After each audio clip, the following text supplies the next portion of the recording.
Hi, folks. Thanks for tuning in for another philosophical exploration. Ryan and I are going to be talking about what we've been talking about as of late. What exactly is the love of wisdom? And in particular, we're trying to examine this equation by looking at the individual elements of that phrase, the love of wisdom. And we've been mulling over the nature of love within that equation. And we've been coming to some different conceptions of what love is. We've gone over what the pre-Socratics had to say about love, looking at Parmenides and Empedocles, and then looking at Socrates. Well, Socrates via Plato, I should say. We looked at Plato's Symposium, and we're kind of evolving our conception of love. And today I want to talk a little bit about Aristotle and the conception of love we find in Aristotle's Nicomachean Ethics, and it kind of contrasts the previous conceptions of love that we've been examining.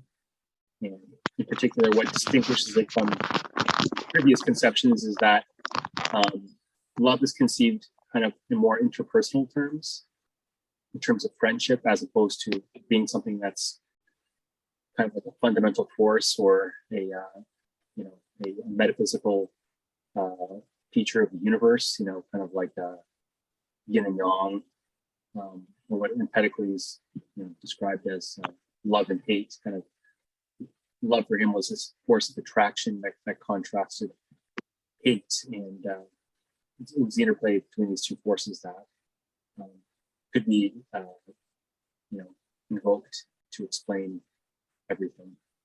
But with Aristotle, he's taking a more interpersonal lens at looking at love, and I think it's worth exploring because I think it has implications for our understanding of the love of wisdom, at least, even though it might not fit the exact etymology of our definition of philosophy. I think his conception of love can still help to maybe elucidate what the nature of philosophy involves. So I thought we could maybe just dip our toes into Aristotle, his Nicomachean Ethics in particular, where he talks about this concept of love. And the particular Greek term that's used to refer to this concept of love is Philia. And basically, it translates as something like friendship. And Aristotle examines some of our common beliefs and questions regarding philia or friendship. And in the Nicomachean Ethics, it begins by talking about how it's a type of love, and that it's also a virtue.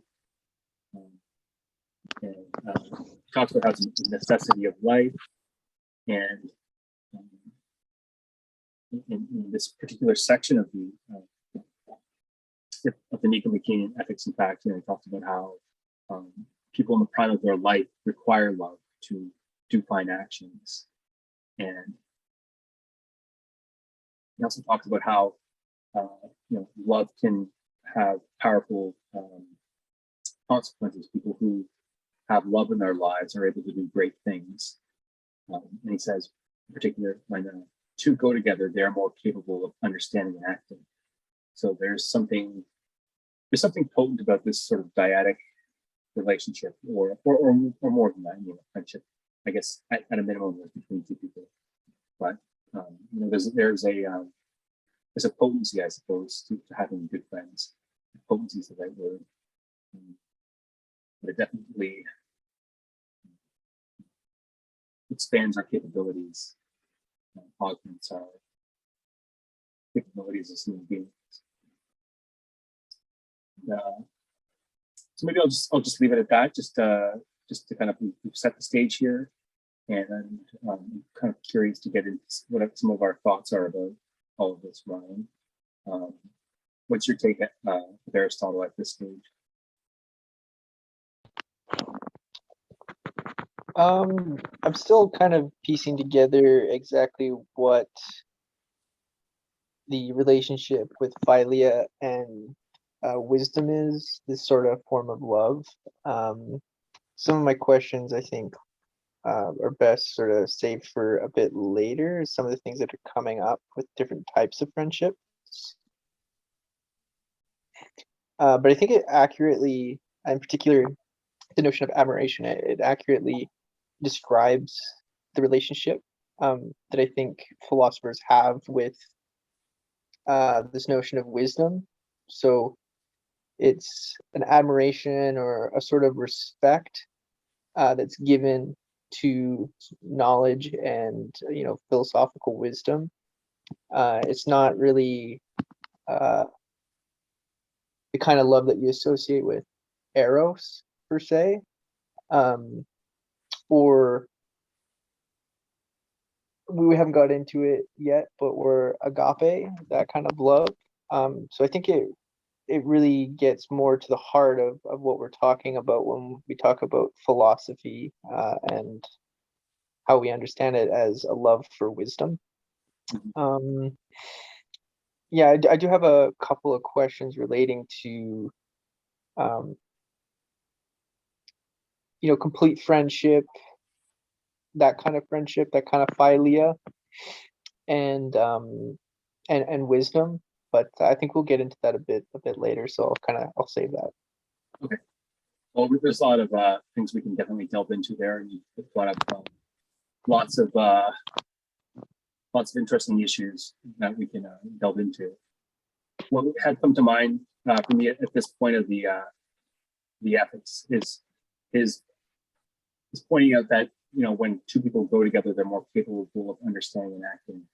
I find that to be fairly interesting. And when I think of that, what brings to mind is sort of a lot of the things that I've read in social psychology about social interdependence and how, according to social interdependence theory, the structure of a social situation basically determines how people think and feel and behave in that situation. And so one which is a situation that is structured cooperatively, where everyone has a designated role or a designated task that they're responsible for performing, and that person's role or task in some sense is essential for the group as a whole to achieve their joint goal. And in those situations, people perceive and recognize that they play a fundamental role in the group achieving its overall goal. And so to that extent, there's a correlation between the achievement of a person's individual goals and the group as a whole, right? And so when I think of people's being able to do great things as a group, that's what kind of comes to mind, and I think sort of as to take like an example, like a group of people trying to break out of a prison or something like that. Each person plays a role. If you've seen the movie The Great Escape, for example, with Steve McQueen and I forget who else stars in that movie. It's a pretty well cast movie, a lot of good actors in that film. But in case people aren't familiar with the film, it's about a bunch of allied prisoners of war who escaped from a Nazi prison camp, and they're able to dig this 3 tunnels, and they end up escaping through one of them, just through each individual member's skills and resourcefulness and abilities. First of all, having a good leader to kind of concoct the plan and to assign everybody roles, having someone who's a competent digger who can dig the tunnel underneath the prisoner huts, having a scout to do reconnaissance to ensure there's a safe route for escape, and so on and so forth. I think this is a good illustration of how when people come together to achieve a group goal, like say an escaping from a prison, that's facilitated through that mutual interaction between everybody. So in that sense, everyone's abilities are augmented to that degree. So Yeah, that's I feel like this is getting close to what I want to get into a bit more later, so I won't say too much, but when I think about what you just said, especially at the beginning, those in their prime of their life need friends to do fine actions, and when you come together, you're more capable of understanding and acting. I mean, I think that's the relationship with the philosopher and wisdom. When they come together and get close to, knowledge and wisdom. Thinking of them as, platonic forms or whatever, so to speak. You're more able to do virtuous things. You're more able to accomplish, fine actions, as you put it. Um, I guess my question later down the road will be, you know, how can you be in a friendship with wisdom? Like, what does wisdom get from the philosopher, right? Because we talk about it being reciprocal, a friendship, especially a complete friendship. So if that's the case, what I know what the philosopher gets from wisdom, or from studying great works of great people. But what does wisdom get from the philosopher? I'm kind of at a blank there. But anyways, I'll sort of right. put a pin in that for later. Right. Yeah, we can bracket that one for later, and we can definitely revisit it. Maybe we should proceed along in the Nicomachean Ethics and see if we can get clear on what Aristotle's saying, and maybe this can help us get clear on what we're thinking about the nature of the love of wisdom and how Philia plays into that understanding. So later on in the Ethics, he talks about how friendship is not only a human virtue, but how it extends to other species as well. Mhm. So Aristotle, being a good evolutionary psychologist, doesn't kind of think that human beings are exclusively, creatures within nature that have friendship, but also other creatures, bipedal hominids, but quadrupedal, whatever's, cats, dogs, gorillas, chimpanzees, arguably would have friendships too. So I find that to be an interesting thesis. I think it would probably have some degree of verifiability to it. So in any case, he talks about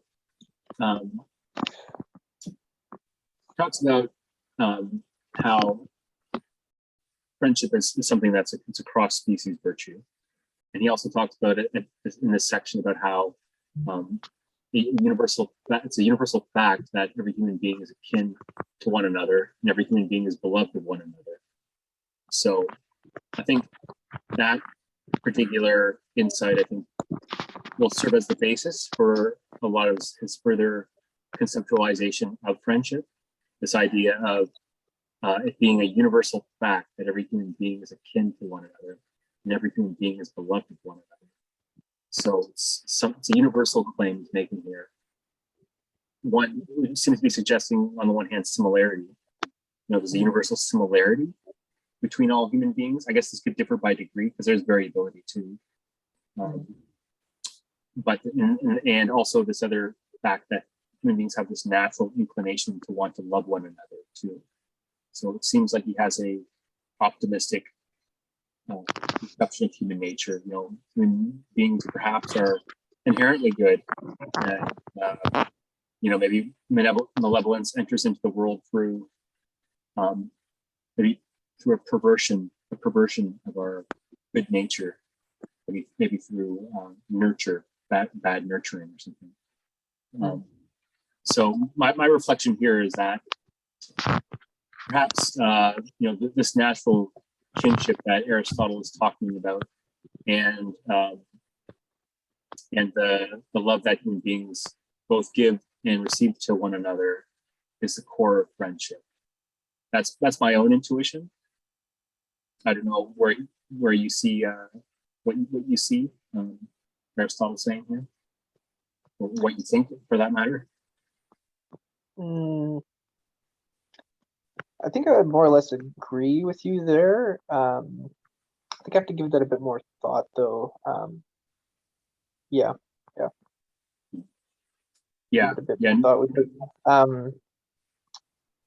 Yeah, so it's yeah, I don't know what to say about that one. yeah. No, I don't want to put you on the spot. You can let it ferment, and if it turns into an idea, we can come back to it.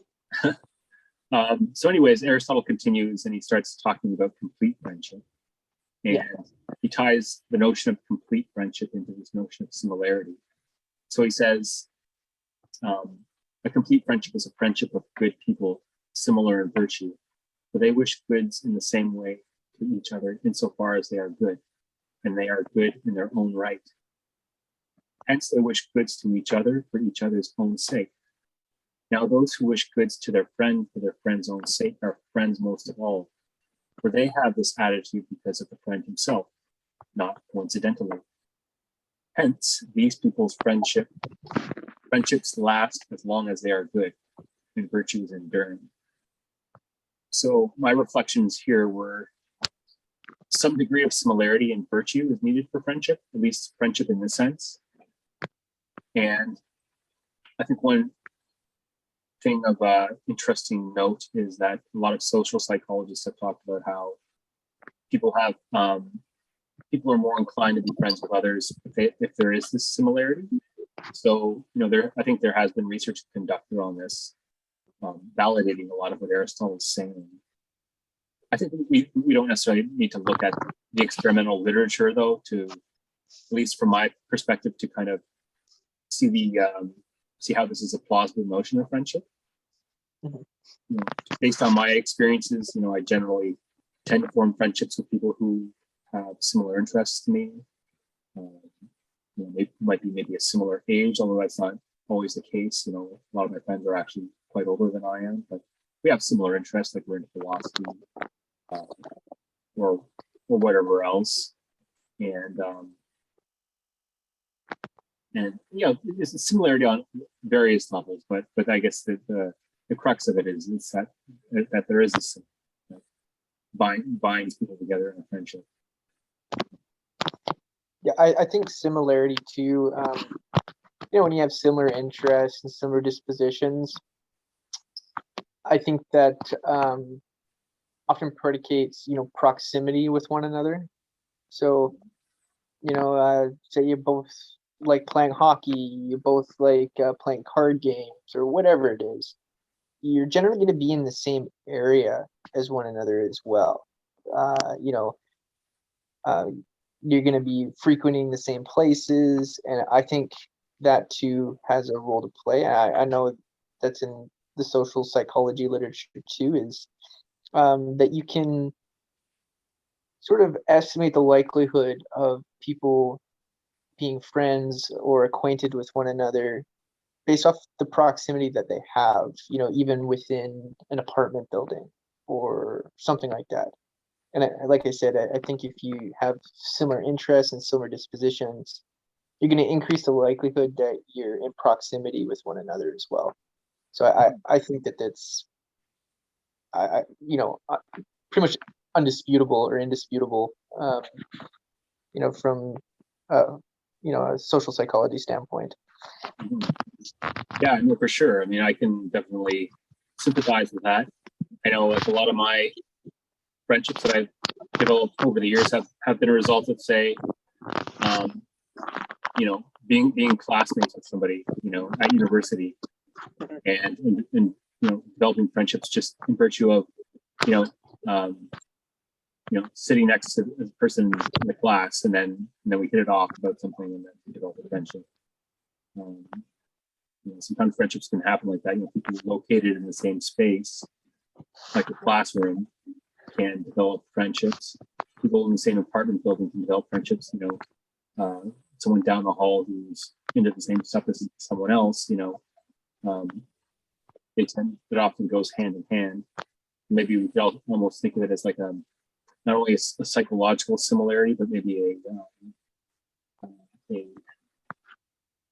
locational similarity. People in the same places, or close to the same places, in the same apartment at least. Yeah, and it could be too, like I think of famous people I see like a lot of famous people who, they do different professions and stuff, but I think they have, you know, they know each other through other people, and then they become friends. It's sort of like a proximity and sort of social status as well. Right. Like other famous people are more likely to know other famous people and even have interests that maybe are outside of their profession. I mean, you see music artists all the time at sporting events and things like that, and being friends with famous athletes and things like that. And I think too, there's just perhaps a commonality and virtue amongst a lot of these people, and sort of their work ethic and sort of the dedication it takes. So I think that might play a role in it as well. But yeah, I find this notion of similarity and proximity very, very interesting. Oh, it is very interesting. I agree.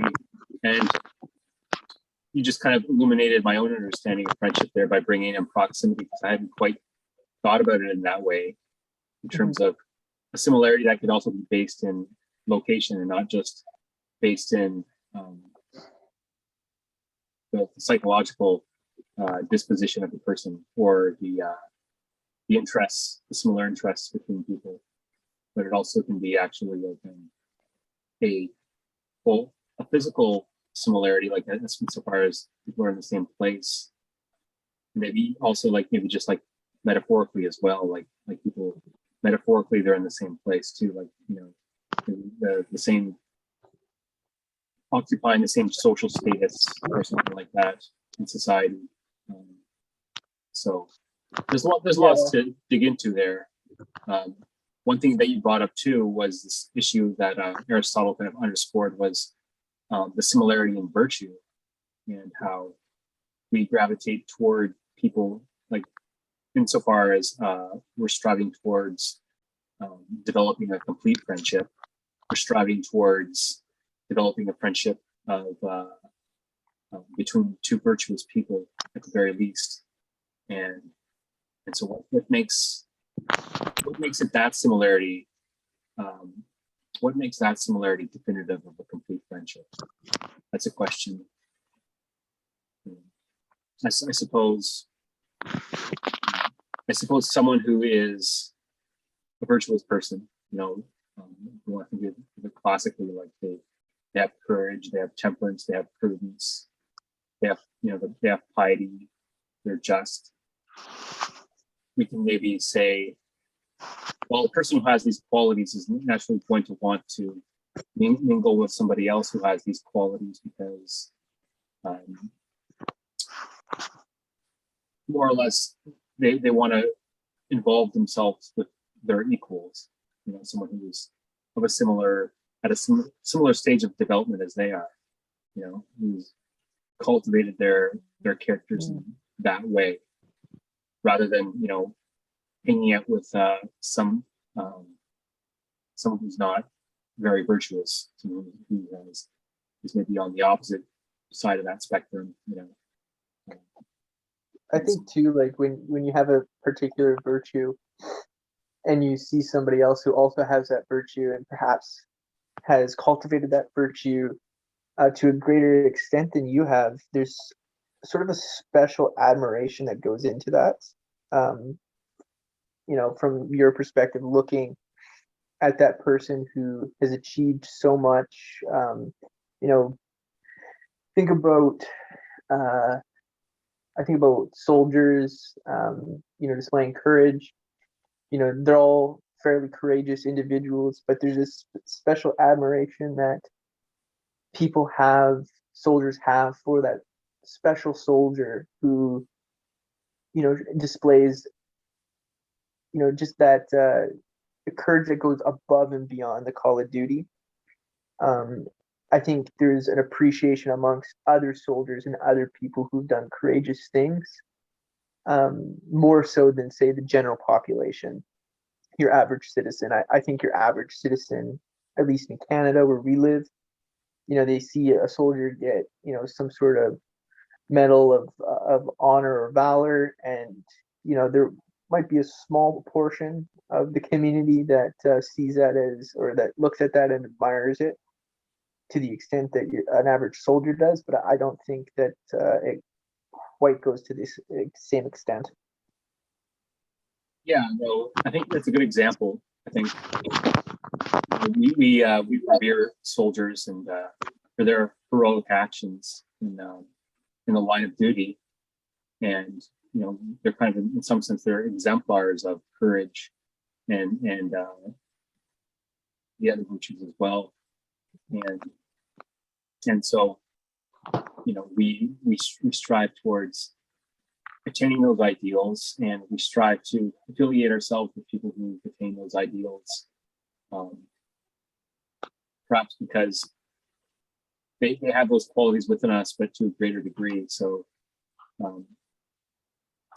maybe that can also exemplify friendship in that sense that Aristotle's talking about. Maybe the friends don't necessarily have to be equal in virtue, but they at least have to have some degree of virtue. Mm-hmm. And often that's what attracts people to one another. And there's a certain kind of student-teacher relationship often in those kinds of relationships. It's reciprocal, of course, because I think even the novice or the student has things that the teacher can learn beyond their own area of expertise. But in any case, all of these are good examples. This is good. Christopher Mill, this is good food for thought. And maybe we can sink our teeth into some more dainty thought morsels here. Aristotle continues, and he's talking about complete friendship and how it's founded on reciprocal and unconditional respect. And here he's talking about the two people who are, at minimum, there's two people who form a friendship.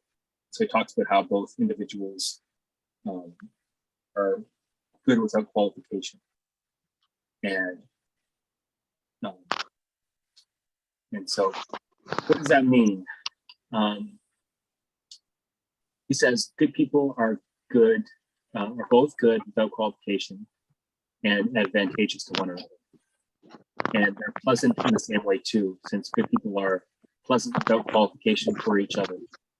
And they're pleasant for each other because each person finds his own actions and the actions of that kind pleasant.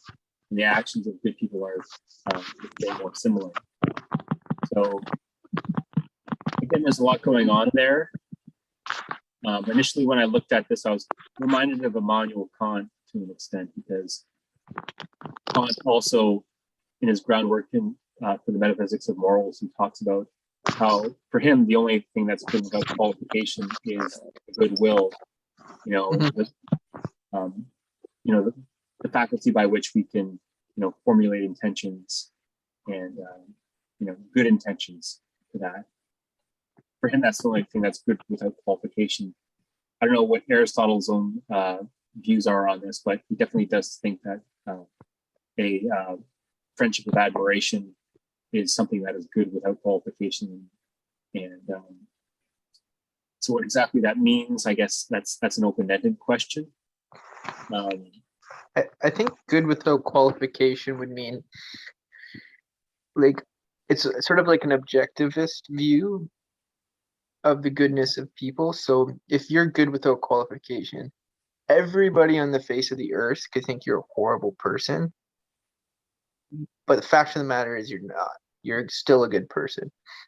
It doesn't matter what people think or what opinions people have of you, what people say about you. You're still good regardless of sort of the subjective or people's subjective perspective on you and your actions. Right. At least that's my understanding of it. I could be wrong, but yeah. That's an interesting insight. So I hear you say that good without qualification in some sense implies that to say somebody is good without qualification is to say that they're objectively good. They're not good on the basis of anyone's opinion necessarily. And Yeah, maybe, I think it comes down to that old sort of riddle, or virtue's virtuous because the gods say that they're virtuous. It's like, no, they're virtues are virtues because they're virtues. Like that, they are what they are. right, It doesn't matter what the gods think about them. right. Yeah, no, that's They, a good, they just good are analogy. that. That's a good analogy. The way I was thinking about it was, let's take an example. Let's take courage. We say, we admire Achilles for his courage in battle, and so why do we admire that? Because courage is an inherently, valuable quality to have, and there's no other ulterior justification needed for that necessarily. Virtue is good, plain and simple. Temperance is good, plain and simple. It's not, temperance isn't good in virtue of something else. Temperance is good because, temperance is, temperance gives us self-regulation. So I mean, that's an explanation of why we value temperance, but it's not valued for anything beyond that. It's and so we value a virtue like temperance because of its objective merits. Because in the same way that we value a house that's properly built, or along those lines. Yeah, I think it's still getting at somewhat of the same point, maybe from a different angle. Okay. It's like courage, for example. Courage is a good thing, even if there's like no one around to even benefit from your act of courage, or even to witness it. It doesn't benefit everyone. Like, just having courage and having temperance, is in and of itself a good thing. Right. Yeah, I think it's very similar, if not the same thing, but from a different angle. Kind of what I was saying, that there doesn't need to be a subjective judgment or assessment of the virtue for it to be considered good by people. It's just good in and of itself. Right. Okay, that's an interesting take. I hadn't thought about it that way, but that's an interesting take on this idea of unqualified value between the friends here. And another way I was thinking about it too was kind of more in terms of like a humanistic psychology kind of sense, like in Carl Rogers' sense of how when we're in a therapeutic relationship with somebody, we give unconditional positive regard to the client that we're working with, which means that, we value them with no strings attached. We value them for who they are, without qualification, without any exceptions. So it's unconditional in that sense. So I kind of thought about a friendship of a complete friendship as being similar in that regard, is having that unconditional quality to it as well. Yeah, I can definitely get on board with that as well. I think that's another good way of viewing it. I think there might be multiple ways of interpreting this as well, and ways that I think maybe Aristotle maybe didn't perhaps intend, but perhaps that he would agree with if you were here and you could sort of pick his brain. Right. Yeah, he might agree with it, or at least he might be able to see the reasoning in our arguments. I think that's one of the interesting things about looking back at the classical philosophy like Aristotle is,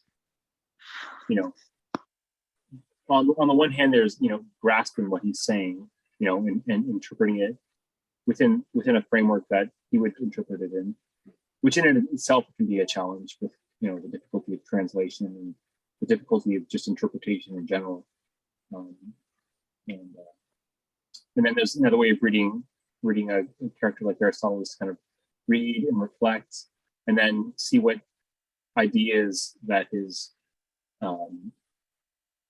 that reading Aristotle evokes, things that are similar but maybe not quite the same as what Aristotle is saying, but maybe in some senses there's some conceptual similarities going on. And of course, we have to bear in mind too that a lot of all philosophy and all science, in some sense, sprang out of the ancient Greek mind. So a lot of what we encounter later on might be, modifications of a lot of these older ideas and theories. So that's a whole other can of worms. But I think we're getting to maybe some clearer ideas as to what Aristotle might be saying, or at least we're getting clear on what our own ideas about what Aristotle is saying. And I think we've covered most of what I wanted to cover with respect to this particular topic. I just seem to have glossed over anything else. There's also a mention of how this complete friendship is also founded upon not only the similarity of virtue, but also because there's a mutual liking between the two people too. Mm-hmm. So it also does seem to be an inherent pleasurableness between the two people in their friendship. They're you find the other person pleasing, you enjoy the other person's company. Maybe in addition to their virtues, or maybe because of their virtues, but there is also this hedonic component too as well. It seems. It seems, yeah, the complete friendship in some senses encompasses the other two, and then adds something. If you're, if you have a complete friendship with somebody, yes, they're gonna help you and aid you do things, great things in your life. They're gonna be pleasurable to be around, and you're going to, respect them and admire them for who they are, above and beyond those things and regardless of those things, so that, sometimes, people go through hard times in their life, and, it's not always pleasurable being around a friend who, is in a miserable sort of rut. They don't particularly do you any favors, or you don't particularly get anything out of the relationship during this period, but because you have sort of that unconditional admiration and respect for them during that time, you're still their friend. You don't, go away because, they can no longer help you in your endeavors, or, they don't necessarily bring the smile to your face that you're used to when you see them, but you're still their friend. You remain their friend regardless. A friend can have a horrible accident, right? And they can no longer do the things that they used to, but you're still there for them. You're still their friend. It doesn't matter that they can't do those things, and that it doesn't necessarily bring you the same kind of pleasure, but that friendship is completes in time and in other ways. Yeah, exactly. People come together despite the fact that those two people can't engage in the same activities that they mutually like to do together. But that in and of itself does not really define the friendship in its essential components. What defines the friendship is the admiration, is the liking of the person and of their character, of their inherent qualities that are good without qualification, in the sense of being good without any conditions attached, perhaps. So to continue though, Aristotle, he kind of elaborates on what we've been talking about. In this next section, he talks about how the complete friendship is enduring in nature. And and inherently by its very nature embraces all of the features that a friendship must have. And it has distinct causes, which are, for Aristotle, good or pleasure. And it's unqualified in nature, which we've mentioned. And it accords with some similarity, which we've mentioned. And it's a type of friendship that's part of the nature of friends themselves. And a complete friendship is good and pleasant without qualification. And this is especially the case for those who are lovable most of all. And finally, a complete friendship is best exemplified by friends who embody these features, by friends who are good and pleasant to one another with no conditions attached. Mm-hmm. And this is sort of my paraphrasing of Aristotle, and this is me putting it into my own frame of reference, but this is what I got out of it when I was reading it. So there's a lot going on in this paragraph. Maybe we can kind of nitpick what he's saying here and unpack what he's saying here. So first of all, there's this notion of it being enduring in nature. So it's not something that's fleeting. It's not something that friendship can form one day and then the next week the friendship's over. But it's an enduring friendship. Think of someone you've known for a long time who's been a friend. I still have a friend from fourth grade. We're still good friends. We still stay in touch with one another, and our friendship has been pretty enduring in that sense. And so length is one aspect of it. And the next point here is that by its very nature, it embraces all the features a friendship must have. So in this sense, it's something that is intrinsically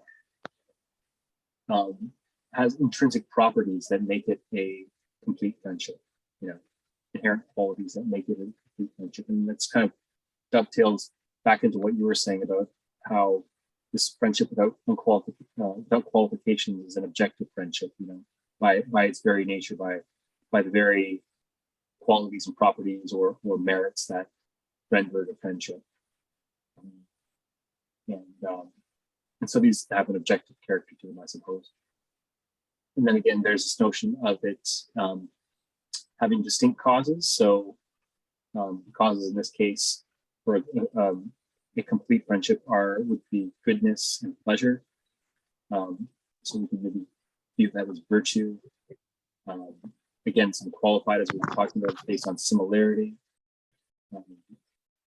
And it's a friendship which in some sense is rooted in human nature, and it's rooted in the nature of the two friends themselves. So this friendship is something that's part of human psychology and in human nature to that degree. And so yeah, there's a lot going on there, but those are some of the highlights, I think. And, I don't know what you make of any of that. A lot of it's stuff we've already talked about to some degree. I think one of the new ideas that he puts forward here is this idea of it being part of human psychology and human nature. That this kind of friendship is intrinsic to our human nature, and maybe it's partly because intrinsically as human beings, we're attracted to people who are virtuous. We're attracted to people who are pleasurable. It's these it's these objective merits within people that evoke within us this desire to associate with them, and it's their inherent pleasurable qualities that evoke within us this desire to form this friendship. So I think that's kind of interesting in that sense. I mean, it seems like innately we're kind of wired up to be like that. Yeah, I don't know what to make of that that little snippet there. Like, to me, it almost seems somewhat of a circular argument, but it's also kind of compelling as well. And I don't know if my accusation of circularity is necessarily warranted there, but Whenever I hear people talk about, oh, it's the nature of this, that immediately comes comes into mind as someone's offering a circular argument. But Right. I think your way of putting it, though, in terms of sort of the structure of our psychology, um, there's something about human nature that helps sort of define and carve out what a complete friendship looks like.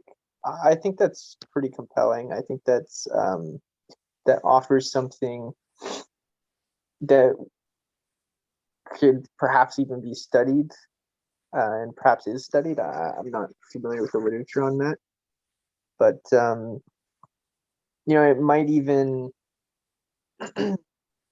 well, I don't know, the potential of other species having complete friendships. I'm not sure what Aristotle thinks about that, but Right. I think too, when you look at other animals, whatever sort of friendship that they have, or whatever level of friendship that they have, I think it's fair to say that it's in some way defined by their nature, what kind of species or genus or what kind of animal they are, like in some way, and like what sort of inner life that they have in some way defines what kind of friendships they form and what friendships they're capable of. Right. So maybe friendship between two dogs is, in some sense, is markedly different than a friendship between two people because the way that dogs are wired up, they're wired up in such a way that what they perceive to be good in another dog, what they perceive to be pleasurable in another dog, is perhaps different, to the way we perceive what is good and what is pleasurable in the human being. Even at that, I would think of it in terms of maybe like a difference of degree, not necessarily like a difference of kind, but a difference of degree. Yeah, and too, like, I think the friendship a dog forms with a cat and a friendship a dog forms with another human being sort of is more similar in nature. So sorry, let me rewind. The friendship that a dog forms with a dog or a cat or a human being is more similar in nature than, say, the relationship a human has with another human, or it's more defined by their nature. I think the friendship a dog has with a human is different than the friendship a human has with a dog, Right. even though they're in the same relationship. Right. I think what each gets out of that and what kind of friendship it is in some way defined by the differences in nature there. Mm-hmm. What each gets out of the relationship, so on and so forth. But yeah, I'm finding this more and more interesting as as we started digging into it. Right. Right. Well, there's all sorts of Go on nuances for a to while, this. but Yeah, no, there's all sorts of nuances to this. I mean, we could probably devote an entire conversation to how we conceptualize friendship in human beings in comparison to non-human animals. It's it opens up lots of different questions for sure. like and I'd be happy to. An interesting one is, do cats even have friends? Do cats even have friends? Right? They be a little bit antisocial in nature. They have slaves, not friends. Yeah, well, let's bracket that. I'd be happy to come back to that for another day and to delve deeply into Sure. that. But bringing it back full circle to what we were talking about, friendship here. Let's shift to the next topic here. This question of that Aristotle brings up of the unique time course of a friendship and the length of time required for a friendship to develop. And so what he points out at this part of the Nicomachean Ethics is that friendship has a certain rarity to it, as well as a lengthy gestation period. And so for a complete friendship to be born, it must, it's, for one thing, it's rare, and another thing, it takes time. So there's length of time that's required. There's a period of gestation that's required for a complete friendship to develop. And Aristotle quotes it this way: they, and I take it the friends, cannot know each other before they have shared their salt as often as it says, and they cannot accept each other or be friends until each appears lovable to the other and gains the other's confidence. So I think we probably both know this from experience, but there's certain people perhaps you initially encountered and you met, and you didn't necessarily know you'd become friends, but it sort of developed over time, and required the process of maybe getting to know that person a little bit more, about figuring out what they were all about. It's often hard to judge somebody on first appearances and first having a conversation with them, and so you kind of need to kind of break the ice. You kind of need to maybe quaff a couple beers and shed a bit of your inhibitions and kind of get to know someone a bit more intimately and see what they're all about. And I think Aristotle's maybe saying something similar in this regard. And it's not something that happens overnight either. I don't think you can develop a complete friendship over the span of a couple hours. Maybe if people are just kindred spirits, maybe they've known each other from a past life and they just hit it off right away. But I think in most cases, like from my own experience, it usually takes a bit of time to get to really know somebody as a complete friend in that sense. Yeah, I think there's little elements too of almost hinting at like a linear trajectory. Let me find where he, talking about gaining the other person's confidence, and the idea of sharing self, things like that. I think initially when you get to know somebody or whatever, it starts off as just like, oh, this person's fun to be around. They're fun, they're nice, that brings me pleasure. And then you might start doing things together, and that sort of lends into something of a utilitarian sort of relationship. And over time, being in that sort of developing relationship or those more basic types of relationships, you get to sort of trust and know the person. Like, you can meet somebody and they can be like super fun, they can be super helpful, but if they're not somebody you can rely on or trust, over time, then you can't really form, a complete friendship with them. They were just like a friend for a moment, or maybe they're just fun and useful to be around for a weekend or whatever it was. But I think in order to have a complete friendship, you need to have sort of like a consistent, sort of enduring feeling of pleasure being around one another, and you need to be able to trust that you guys will help each other out. You guys encourage one another. And I think that's when you're able to sort of establish that unconditional. It's weird because it seems conditional, but I think after a while it becomes unconditional. You can forget everything else. If they didn't provide you another pleasurable moment or useful thing, you're still their friend, you're still there for them.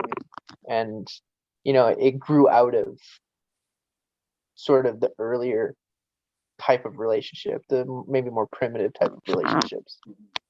Yeah, maybe that's good observation to point out there. I think Aristotle might have actually said something similar in the Nicomachean Ethics. I think at the very least he said that pleasurable relationships usually are ones that are usually quick to develop, but maybe they're the least of enduring. It's just purely pleasure. But to extend what you were saying there too, I think what makes the friendship enduring, what makes a complete friendship enduring, is also the virtuous qualities of the person. And insofar as those virtuous qualities are, objective parts of that person, it's just, we often say, we like the person for who they are, regardless of, what they might say or do, but like for who they are, And so I think that expression points to that we admire the person for the qualities, their characters, and which we conceive as being good without qualification. And we just have like common phrases in our ordinary speech, like we say, oh, Joe's a good guy, like Joe's my kind of guy, he's a good guy. I think that kind of captures the sentiment to an extent. Yeah, and I think too, like, being around someone who's pleasurable and, seeing that they can, help you out and you can help them out. I think that's ultimately how you get to know what the person's virtues are, right? When you first know somebody, they can present as having this virtue or that virtue, but how are you actually going to know? It's only going to be through time and experience. With them, experiencing pleasurable things, doing things together, that you actually get to know what this person's strengths and weaknesses are. And only then can you actually appreciate the person for who they actually are, unconditionally. I think that's sort of my understanding, and at least maybe that's just my own personal experience from, having friends, moving around, meeting all sorts of strange and unusual people.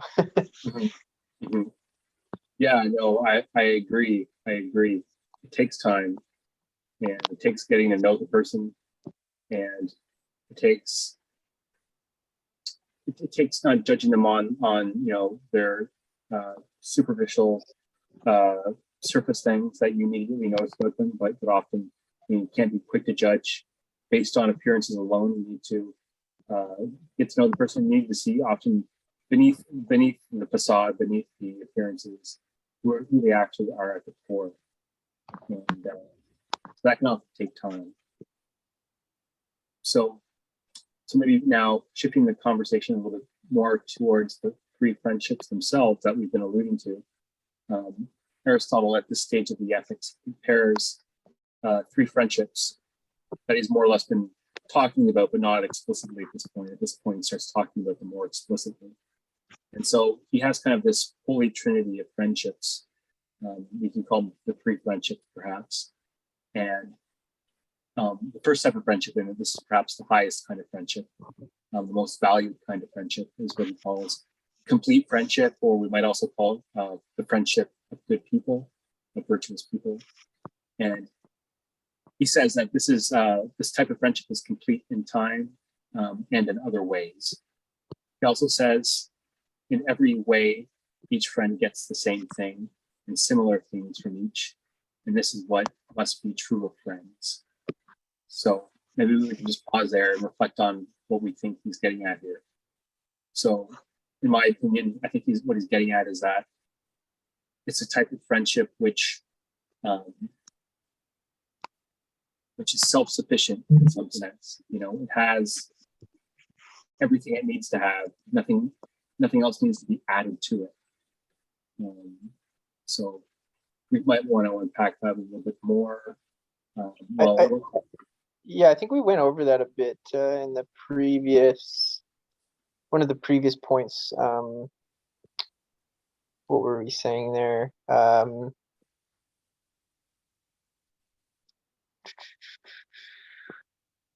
Where did we get to that?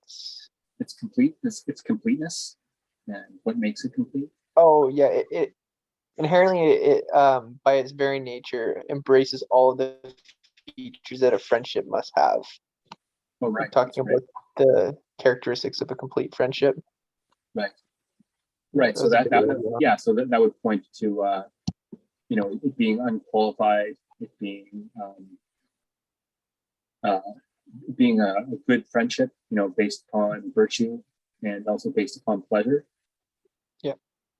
And that, I guess, that's what could render it complete. And then this other point he makes here of in every way, each friend gets the same things and similar things from each. And this is what must be true of friends. The way I interpreted this was more or less, there's a certain reciprocity between good friends. And so each friend gets the same things and similar things. So each is giving the same and receiving the same, perhaps. Yeah, how would you interpret that in sort of like a more concrete example? Like, how do you interpret that? Okay, so this reciprocity might be something like, if I go to visit a friend, maybe I'll bring over a couple of beers for us to enjoy, and we'll have a couple of beers. Maybe when my friend comes over to my house, I'll bring over a couple of beers, and we'll have a couple of beers to enjoy, and have a good conversation or something like that. So there's kind of like will be a material reciprocity of sharing goods with one another. There's also maybe even just reciprocity of less tangible, maybe more offering your knowledge, offering your life lessons to that person. This is what my experience has taught me in this particular domain. For instance, if it's something such as cooking, for example, how to best cook a steak. I can being somewhat experienced in that, I can help a friend who's just learning to cook steak, and I can tell them there's different ways of doing it. If you want your steak, medium rare or well done, or are you going to bake it, or are you going to fry it? Different things of that nature. That's kind of a garden variety example, but it can be scaled up to maybe more maybe more characteristically moral examples, like maybe a friend who is going through a tough time. Maybe they've just lost their job and they're kind of spiraling into depression. So I can be there for them and offer emotional support. And I know if I was in that situation, they would be there to offer me emotional support. So that's kind of the way I view reciprocity in that sense. Mm-hmm. Yeah, I think that last example is more like it's easy to think of like material examples. I was thinking more in terms of like virtue. So, I think the first two that popped to mind were, generosity and courage, or even temperance as well, I guess. So, you might be experiencing, a hard time in your life,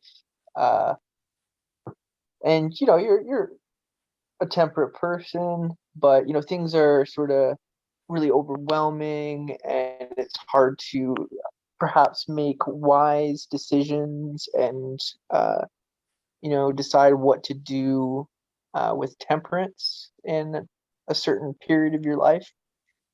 And so maybe you and you have a friend where that's what you guys do. You guys discuss like, hey man, like I'm having a really hard time, like what should I do in response to this? Maybe someone at work is just crossing the line with you, is being very unprofessional. It's hard for you to keep your cool, and you got maybe like a work friend or something who is really mellow mannered, just like you, kind of keeps to themselves, is professional. So you gotta like confide in one another, and you sort of guide each other during those hard times to sort of make wise and temperate decisions. But yeah, I had a hard time coming up with an example until you started elaborating on some of those. Right. Well, I'm wrapping my head around it. I often don't know what I think until I've actually said what I think. So often, I think in the beginning, often it's the action and not the word. And Yeah. It's so true. I do that with my mom. I'll say something, and then as soon as it comes out of my mouth, I'm like, nope, that's a dumb idea. I don't. She doesn't even have to say anything to me, but it's like I don't know what I actually think until I say it. Right, right. Well, this is philosophy in the raw. This is philosophy unfiltered. This is philosophy more or less spontaneously conducted. And I think there's merit in that. I think that what often comes from that is discovery. I find if conversation is too scripturally structured, often you already have the answer formulated in advance, and you're more or less kind of leading the conversation towards that answer. But I think when we're having our conversation as we are right now, we might have some answers, but we don't know all the answers, and I think we stumble across answers that we didn't necessarily foresee us, stumbling across in advance. So I think that's one of the fruits of these kinds of conversations. I think that Nietzsche would agree with that assessment of philosophy. It's like someone already knows what they want to say, so they're just going to come up with an entire system or backstory to justify what they already think. Right. Yeah. I mean, that's a whole other conversation onto itself, but definitely one worth revisiting. But I think what's worth visiting right now is this notion of the second friendship, which Aristotle understands in terms of pleasure, and I've called it the hedonic friendship, or you could call it the friendship of pleasure. And it resembles complete friendship, and to the degree that it's a friendship in which good people are pleasant to each other. So this is hedonically understood. Good friends are also pleasurable towards one another, and that seems to follow from what Aristotle has said previously about one of the causes of complete friendship being pleasure. And I don't know. For me, I don't know if I have much more to say about that other than that. It makes inherent sense to me, based on my own experience. I gravitate towards people who are pleasurable, who are enjoyable to be around. I'm sure there's all sorts of psychological explanations to come up with why that's the case.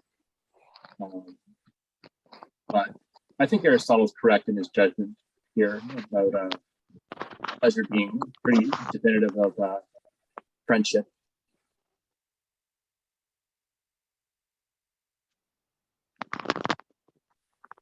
So I don't know if you have anything to add on to that either. I think it's pretty simple. I mean, I would just add, like, if your friend, like me, I need to be able to grab a beer with my friends. I need to be able to do something that just is, enjoyable. It's, it doesn't necessarily have an end to it, except for just, just chill out and feel good. I think that's, pleasure is just a central part, perhaps the most primitive part of a friendship. Perhaps one of the most essential parts to forming a friendship. It has to be enjoyable to the senses. Sure, for sure. Be a friend that grinds your gears or something. You know what I mean? So, right. Yeah, I think it's pretty simple. Yeah, I mean, this notion of pleasure too, kind of in some sense, it reminded me of the pre-Socratic philosophers who gone over, especially like Empedocles, and how Empedocles viewed, how he viewed love as this kind of inherent force of attraction. Mm-hmm. And it seemed like pleasure is similar in that respect. It's kind of almost a magnetic force that brings people together. Just as metal filings are drawn toward a magnet, it seems like there's a certain kind of social magnetism between certain people that brings them together. And these can be shared interests. These could be personality characteristics. You find the person funny. And there's all sorts of factors, but the most important one being that people are drawn together through pleasure, which fortifies their friendship. And then on top of that, we have a third friendship, which Aristotle calls friendship of utility. He doesn't actually call it that, but that's what I call it. Friendship of utility, or utilitarian friendship. It's a friendship that resembles a complete friendship to the extent that good people are also useful to each other. And so, I can be useful to a friend by offering them, emotional support. If they're depressed and they are distressed about having lost their job, I can be there to listen, and I can be there to offer them unconditional positive regard. And I can be there to maybe offer advice as far as it's valuable, and tell them that this is only a temporary situation, and that they have the resourcefulness to get through this situation and to come out of it a better person.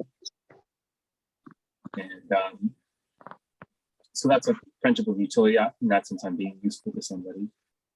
And so the way I kind of see it, as far as Aristotle is expressing at this part of the text, is he seems to be saying that complete friendship, in some sense, embraces these other two types of friendship as well. Like, it's not simply founded on virtue, but it's also founded on pleasure, and it's founded upon utility too. And it seems like all three of these intersect with one another in this kind of triad or something. And that this is what gives us a genuine, complete friendship. So I mean, that's one way of interpreting it. I don't know if you kind of interpret it the same way, but it seems like this is what he's saying at this part of the text, at least from my perspective. The way I'm interpreting this is, I think in order for a friendship to endure and last long enough to the point of sort of achieving the status of a complete friendship, I think these other two need to be in place. Like, let me give an example.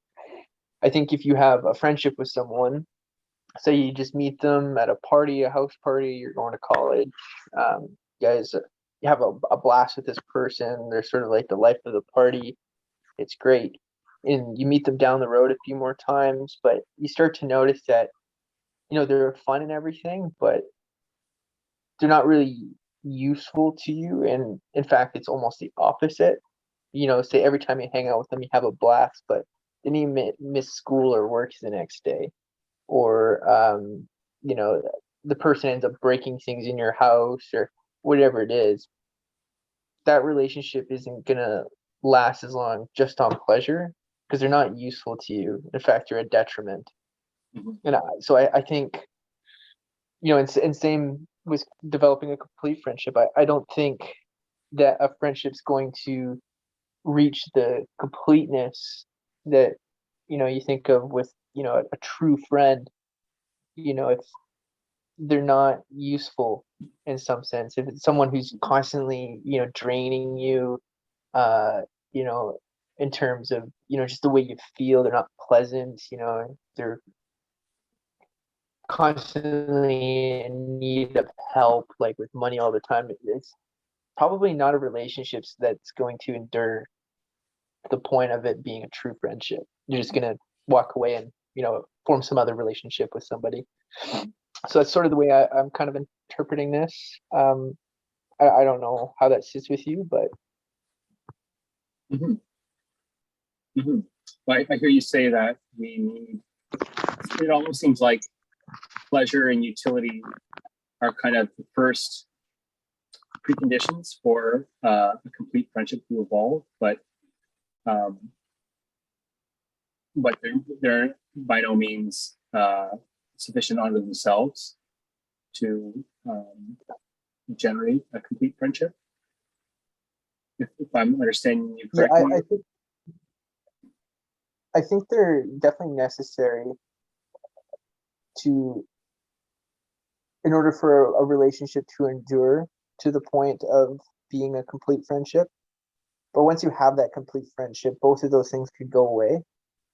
I think that's what Aristotle means by unconditional. Is like once you reach the point of a complete friendship with somebody, you can do away with the other parts of that friendship almost entirely, if not entirely, and you're still going to have a complete friendship with them. But I think there's sort of preconditions to get there. It's like sort of like with the he's referring to something different, but with Wittgenstein, he says, he provides a ladder for you to climb up, but then once you get up top, you can throw it away.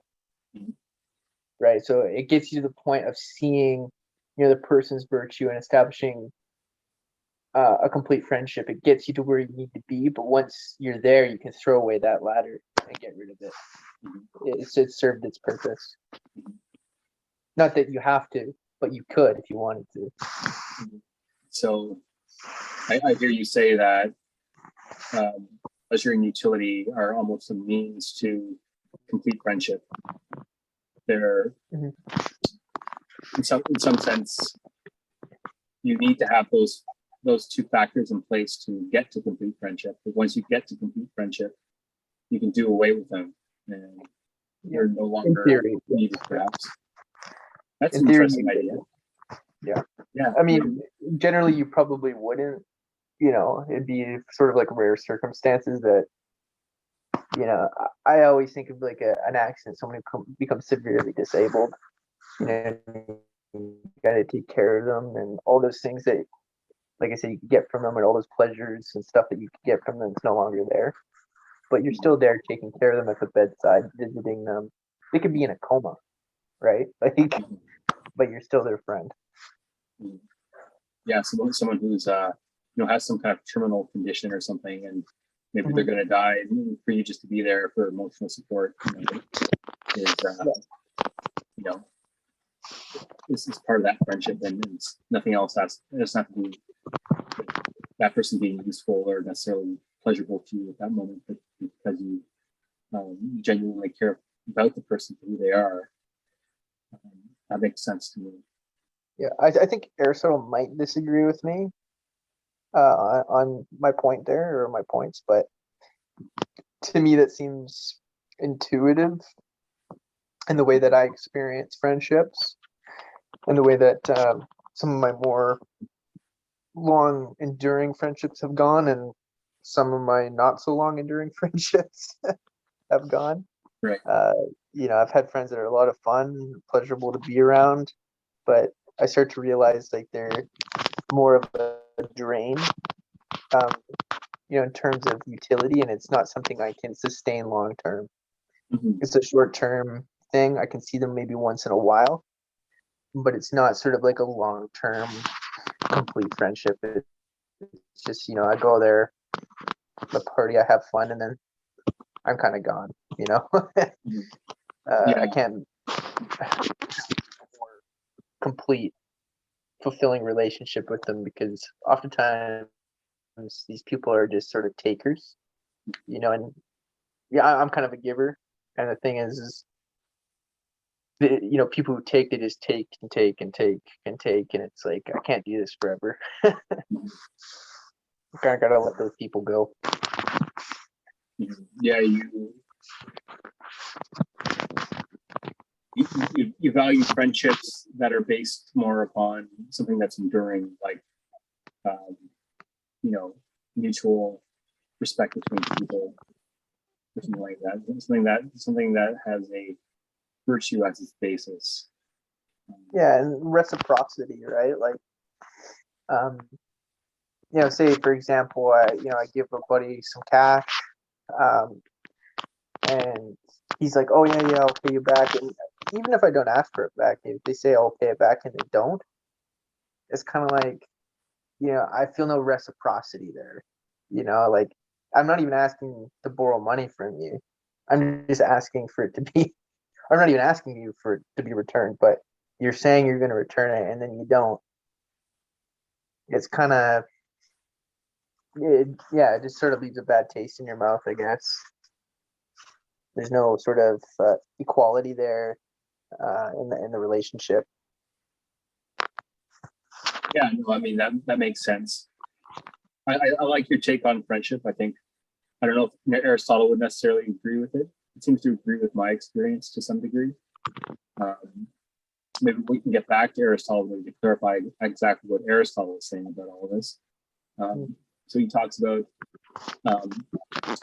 after he talks about the three friendships, he then gets into the relative time spans of the different types of friendships. And Aristotle notes that a complete friendship or a friendship of admiration is has an enduring quality to it. And he notes that many people remain friends who have similar characters and who mutually admire each other's character from becoming accustomed to them. And so it's something he's been talking about kind of throughout the text as we've gone along. That again, a complete friendship does have this enduring quality to it. It lasts much longer than the other friendships do, and often they can last for quite a long time. People form lifetime friendships, like the one that I mentioned previously with my friend I've known since grade 4. And it's a friendship that has spanned, how long would that be now? Probably over 20 years now, at least. And they can last for a long time. Whereas the friendships of pleasure is less enduring, it's more fleeting. And it's kind of basically stops as soon as we stop taking pleasure in the company of somebody else, that kind of friendship stops. And then he notes that the friendship of utility, to a lesser degree, has a short time course to it as well. And again, it's a friendship that dissolves as soon as there's no longer any advantage conferred by that friendship. And so it's a friendship based purely on sort of an affinity for expediency rather than on admiration of character.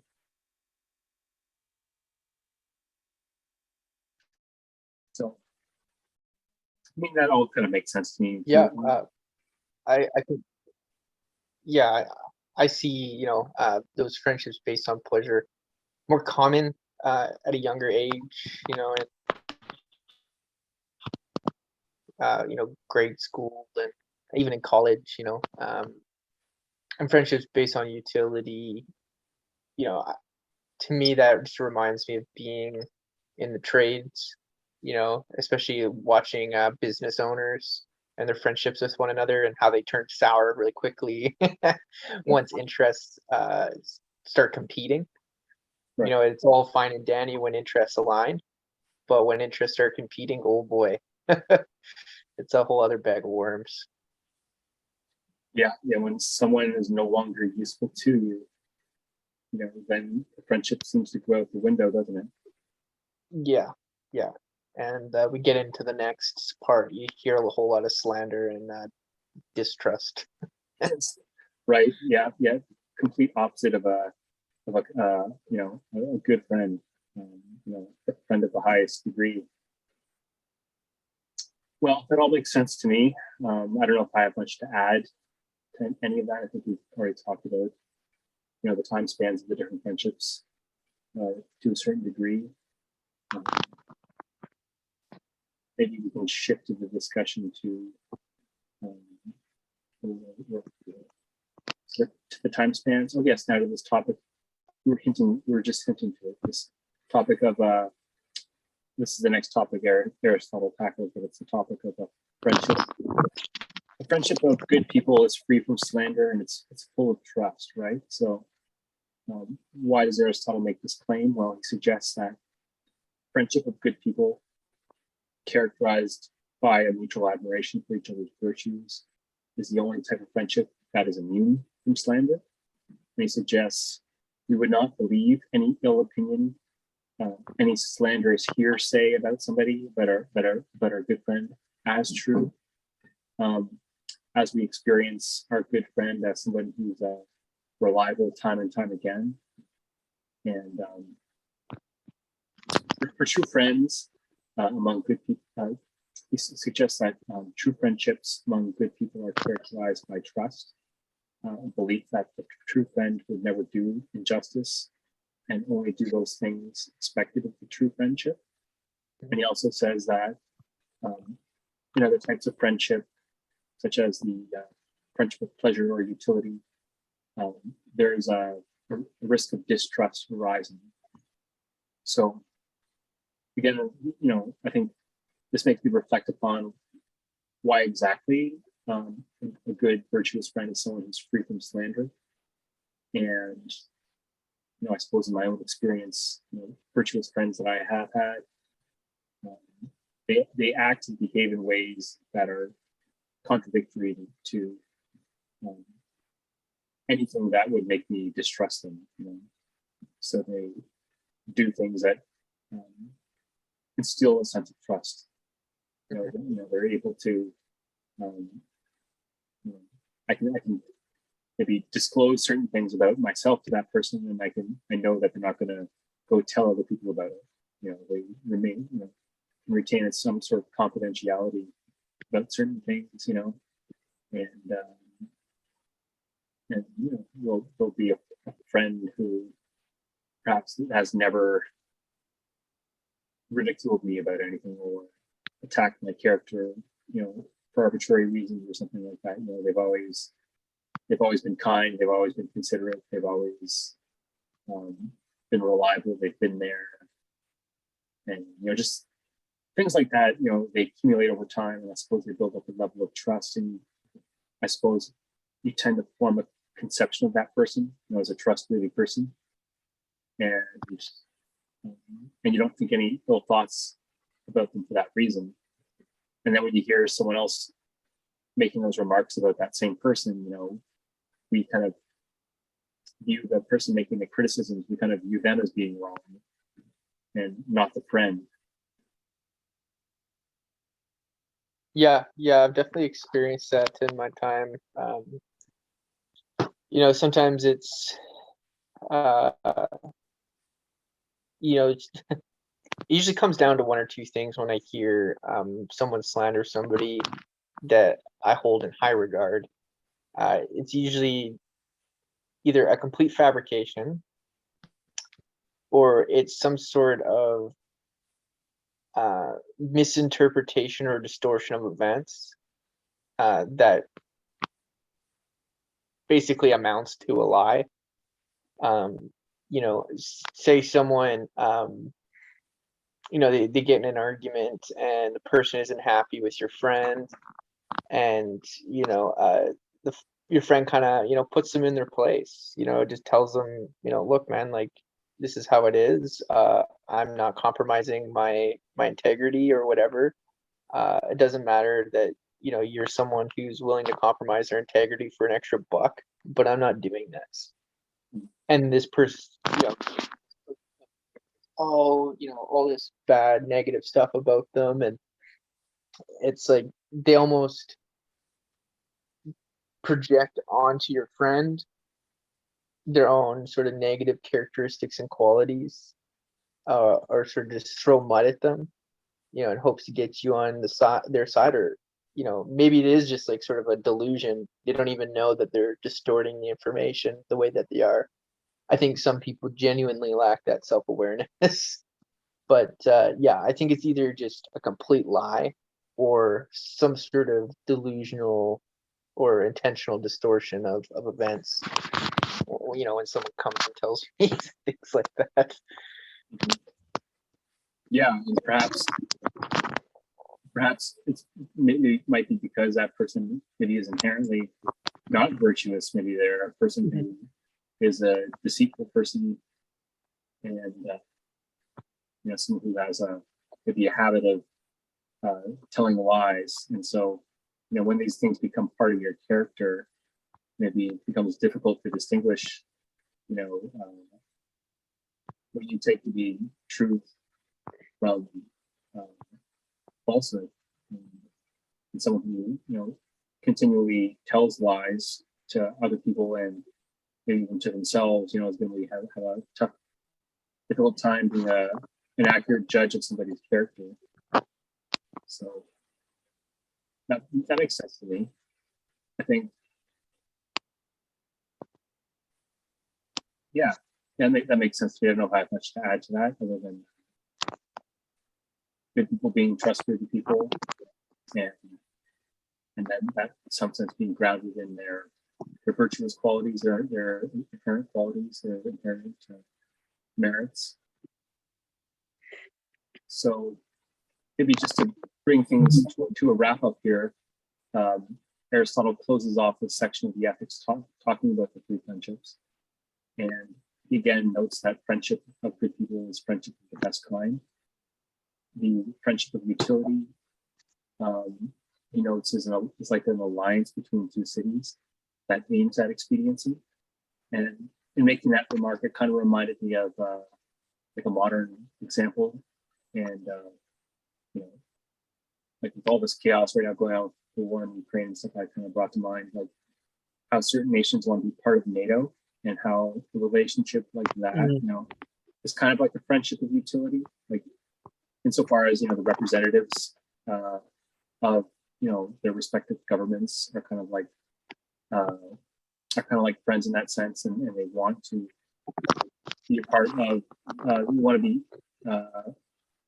become friends with people who are in NATO, and for, you know, the various, you know, advantages that gives them, you know, perhaps national security, things along those lines, right? So they'll be purely a friendship of utility in that sense, you know, so far as the friendship is based purely just on expediency, is based purely just on you know, the friendship as being a means to a certain end in that regard. And so that was just kind of the way that I kind of conceptualized it when he brought up this, Aristotle brought up this notion of the friendship of utility kind of being like this alliance between two city-states in ancient Greece. And then he talks about the friendship of pleasure again, in summarizing, and you know, the friendship being again those who are fond of one another, such as children. You know, they're fond of one another because they find each other pleasing.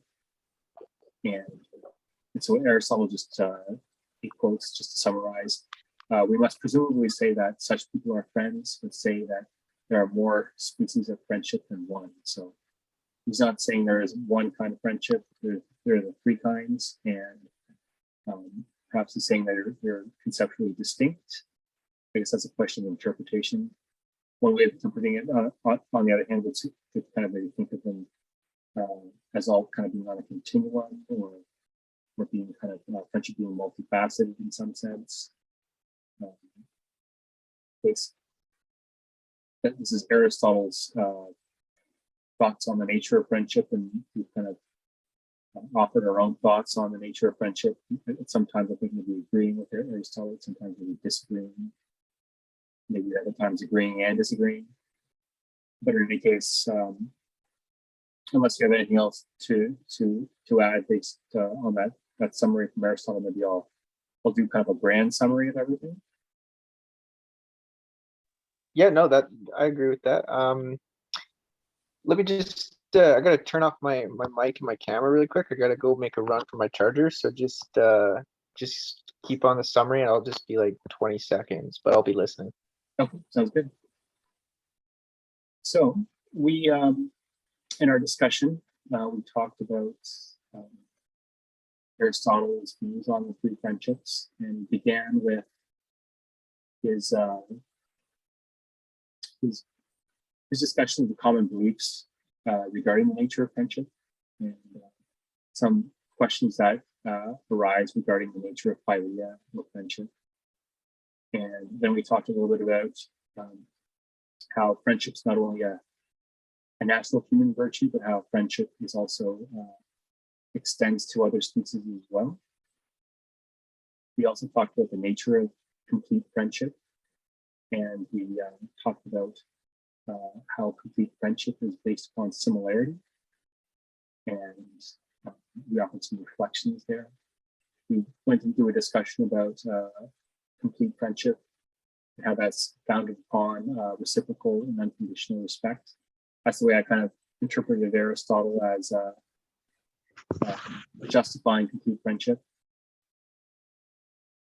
And then we had a discussion about some more of the characteristics of a complete friendship. And we talked a little bit about the rarity and the length of gestation of a complete friendship. And then we talked about a comparison of the three friendships. We talked about the relative time span of each of the three friendships. And we talked about how a friendship between good people is one that's free from slander, and it's one that's full of trust. And then we looked at Aristotle's summary remarks about the nature of friendship. And that basically captures what we talked about in a nutshell.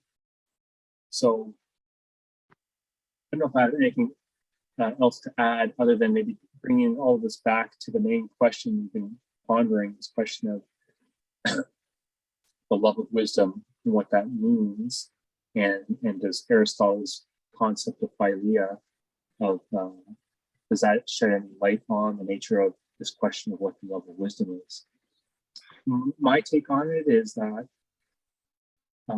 it does play some role in our way of conceptualizing the love of wisdom, insofar as the love of wisdom is an activity you have with other people, one that's going to necessarily, I think, recruit Philia. I think to have the conversation, for example, that we're having right now, is kind of this open-ended, non-judgmental, conversation, requires a degree of Philia. There has to be sort of an admiration for each other. There has to be an enjoyment of each other, and there has to be also a utility, in our relationship as well. And I think all of those conditions, they really, I guess, in some sense, they generate a love of wisdom, or they facilitate a love of wisdom. And so I think in that sense, I think Philia is fairly essential to the activity of philosophy, insofar as philosophy is a conversation between two people, so far as the love of wisdom is this dialogue between people who are similar, in virtue, and who find each other pleasurable, and who find each other useful. I know that definitely probably accurately reflects my own views on the conversation we've had tonight, and my own views on what brings us together as friends in many respects. I think could be justified on those grounds. So I'm curious as to what you think on all of that.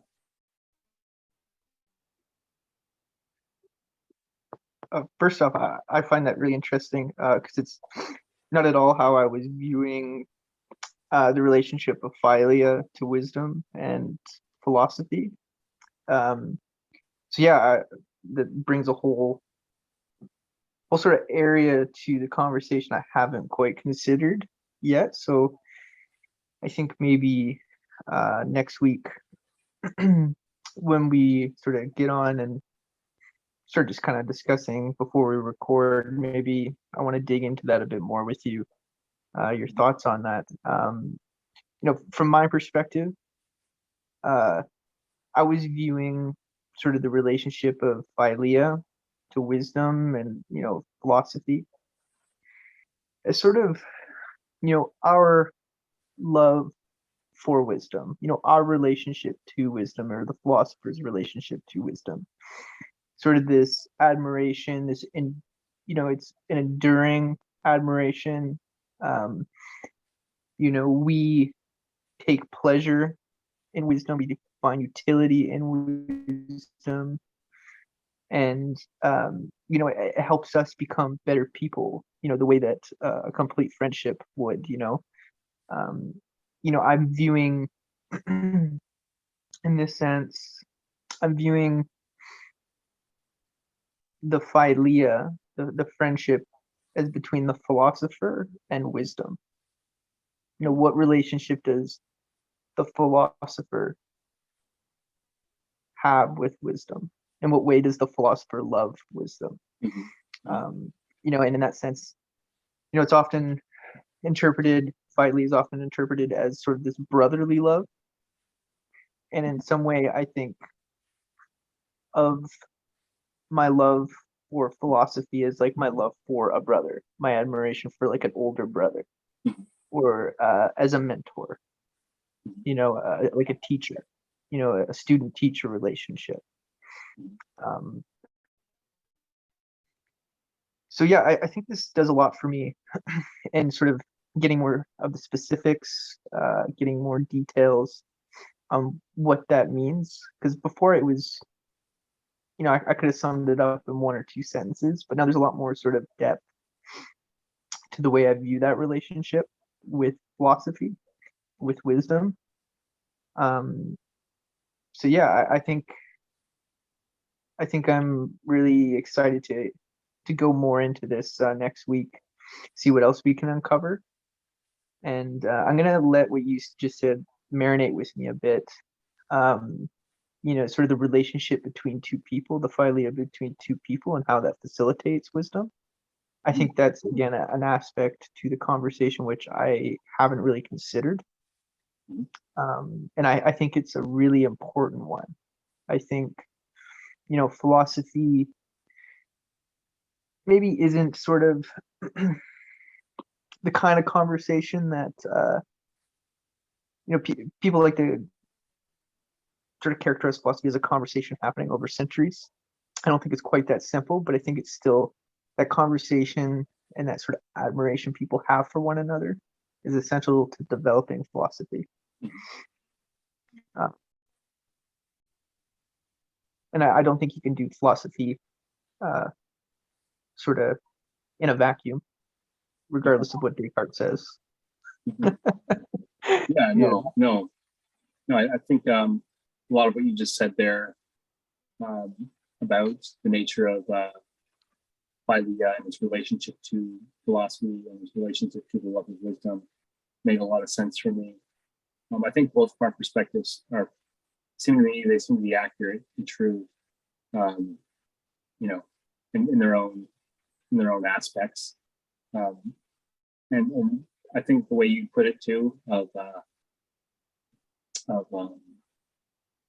Philia being sort of this friendship we bear toward wisdom itself, and we can kind of befriend wisdom in some sense, right? We can be attracted to wisdom because we admire wisdom, and we admire the virtues of certain ideas, perhaps, and we find them pleasurable too, and we find them useful. And I think we had this conversation to some extent, further back down the road when we were talking about what philosophy was, and I think it was our inaugural salon, and we were talking about how, like the way that I kind of viewed it was that we can have, it's not necessarily loving wisdom in the abstract, but it's like loving wisdom in the concrete. And so we love certain people who are wise, like Socrates, for example. We love Socrates because for instrumental reasons, because he's what he teaches us is useful, but he's also a pleasurable person to be around, having a glass of wine with him at a symposium, and he's also admirable for his virtues. That's the way I take it, but I'm sure too, maybe you can have Philia towards an abstraction like wisdom too. So yeah, I think this is probably the first time, or maybe not the first time, but I think it's sort of marks the largest sort of discrepancy in our views. Like we tend to have like a lot of the same sort of ideas on a lot of things, very similar. And I find this kind of interesting that we've come at this at almost like opposite ends in a way. Like you're thinking very concretely, you're thinking about, a relationship between two people, and here I am, perhaps more of an idealist than I'd like to admit. you Right. know, talking Yeah. about relationships with ideas and, bodies of wisdom or, you Right. know. Right. Well, maybe there's something to that worth exploring in more depth. But for the time being, I think we've explored the nature of Philia in some depth, as far as one can do over the course of an hour and a half or however long we've been talking here. So unless you have any last words you want to get in, maybe I will just leave it at that for now. Yeah, I think one thing I want both of us maybe to ponder and come back to is uh, you did mention, this relationship resembling, philia, just in the way that we interact, and, the relationship sort of to wisdom. But um, I want to maybe put some more thought into like what stage or what sort of how you'd characterize our friendship, our relationship as a whole.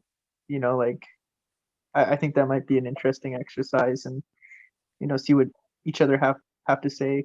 Come next week, or maybe just the end of our discussion on Philia. We can maybe put a pin in that until kind of like the end, and see where we both sit with it. Sure, yeah, that's something worth bookmarking, and I'd be happy to come back to that for another exploration next time we get together for a chat, for sure. Awesome, always a pleasure, Graham.